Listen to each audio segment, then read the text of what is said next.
भैया लोगों नमस्कार। हम दुर्गा लाल गोरखपुर वाले। तो भैया आज के हमार ताजा रचना बा ओके हम आप लोगों के सामने पेश करत हैं। ठीक ओकरे पहले भैया एक ठो निवेदन बा हमार, और आप लोग ए पर विशेष ध्यान दिहल जा। भैया हम कहे कि यह बा कि आप लोग हमार वीडियो कम से कम पूरा देखल करी। हम आप लोगों से कब्बो आज रही नहीं कहले हैं कि आप हमें लाइक फॉलो शेयर करें, इकुल कब्बो नहीं हम कहे नहीं, आप लोग जानत हैं। लेकिन हम एक चीज कह कि हम पारिवारिक वीडियो बनावे ली, साफ सुथरा एकदम नीट क्लीन। हमार वीडियो आप लोग परिवार के साथ बैठ के देख सकेनी, कहीं भी देख सकेनी, कभी भी देख सकेनी। केहू कुछ कौनो ऑब्जेक्शन नहीं कह सकला कि नहीं तो वीडियो में दिक्कत बा चाहे गलत बात बा। ठीक भैया, तो ये लिए हमारी गुजारिश बा कि कम से कम हमार वीडियो पूरा आप लोग देखल करी, ओकरे बाद आप लोग आप आशीर्वाद दें हमें। तो भैया हम देरी नहीं करब, आगे बढ़त हैं। ठीक भैया, तो ए पंचो बाबू जबले कमात रहना, बाबू जबले कमात रहना तो खूबे आसमान में उड़ली हम। भैया यह होला देखी, बाबू जबले कमात रहना तो खूबे आसमान में उड़ली हम। आ जब समैया पातर भइल, जब समैया पातर भइल तो सोझे मुहे धरती पर गिरली हम। भैया यह होला, ठीक ना। ले अब आगे देखी। बाबू हरदम कहे हमके, बाबू हरदम कहे हमके। बाबू यहाँ हम अपने पिताजी के कहत हैं, ठीक ना। जैसे देहाती भाषा में कई ठो शब्द होला ना, केहू बाबू कहाला, केहू काका भी कहाला, पिताजी भी कहाला। मतलब जैसन तो हमारे यहाँ मतलब तनी सेंटेंस बैठौले करतीन हम बाबू यहाँ उपयोग कैले हैं। ठीक भैया, तो एक आप लोग समझ लिए अपने हिसाब से। बाबू हरदम कहे हमके पढ़ लिख ले आदमी बन जाइबे। भाई हर पिताजी के यह सपना रहा, माता जी के, पिताजी के, कि हमार लड़का सुबहित रहे, समाज में इज्जत पावे, मनो कोनो प्रकार के कोनो चिंता फिक्र न रहे, कोनो दिक्कत न रहे, हमार लड़का मनो एकदम सुबहित रहे। ठीक, तो वह बतिया समझावे। बाबू हरदम कहे हमके पढ़ लिख ले आदमी बन जाइबे, आ हम नाई रहब तो ते कैसे कमेबे या कैसे खैबे। भाई बात एकदम बिल्कुल सही कहे। वो सबकर यह चिंता होला। जब बाबू हमारे इतना बतिया समझावे तो भैया जनता है वह लवंडीन के खून कितना गर्म होला। ठीक, तो जब बाबू ये बतिया कहले तब देखिए प्रतिक्रिया का हमारे दिल में उठा था। ठीक, तब रीस ते हमके बहुत लगे।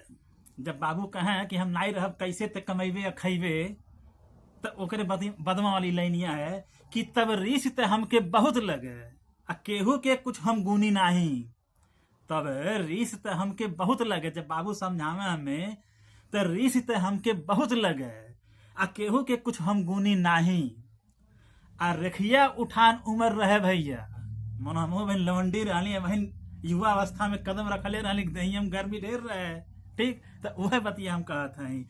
आ रेखिया उठान उम्र रहे भैया तो केहू के हम कुछ सुनी नहीं। लाख समझा ढरले लोग हमके, लाख समझा ढरले लोग हमके, लेकिन हम अपने वाली करी, कौनो फर्क नहीं पड़े है ना भैया। इतना हम चतुर रहली। तो लाख समझा ढरले लोग हमके, लेकिन हम अपने वाली करी। आ ढेर जब औजिया दे लोग हमके, नहीं समझावल जाला, समझावे तो वह बतिया। तो ढेर जब औजिया दे लोग हमके, तो ऐठ के हम मामा के यहाँ के राह धारी। ठीक ना, जब एकदम घबरा जाती मैं कहा तो हम ऐठ के रहा तो होने लगो नहीं, हम जाती मामा के यहाँ। ठीक, तो वह बतिया हम कहली भैया। ए भैया ध्यान दिहल जाए भैया लोगन, तो कहानी सुन हो ही गई यहीं से। ठीक, अब लेते भूमिका रहा है। ए भैया खरवा खात पनिया पियत, भैया हो खरवा खात पनिया पियत, ठाठ से जिंदगी कटत रहे। खरवा खात पनिया पियत, ठाठ से जिंदगी कटत रहे। आ एक सिगरेट खरीदी तो भैया, एक सिगरेट खरीदी तो भैया वो 4 जने में बटत रहे। भैया इतना अब हम विकास कैली ले रही। ठीक है, अब यही लेना ही भैया, आगे सुनी।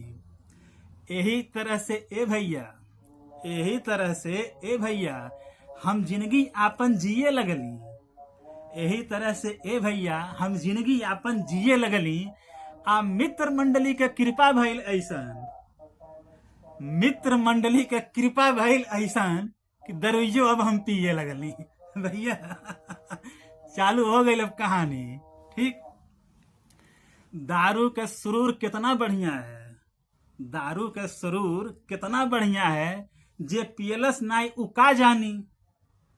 दारू कितना बढ़िया जे नाई पियले उका जानी पाई, बिल्कुल नहीं जानी। वो तो वह हम लिखल है भैया, दारू के सुरूर कितना बढ़िया है, जे पियलस नाई उका जानी।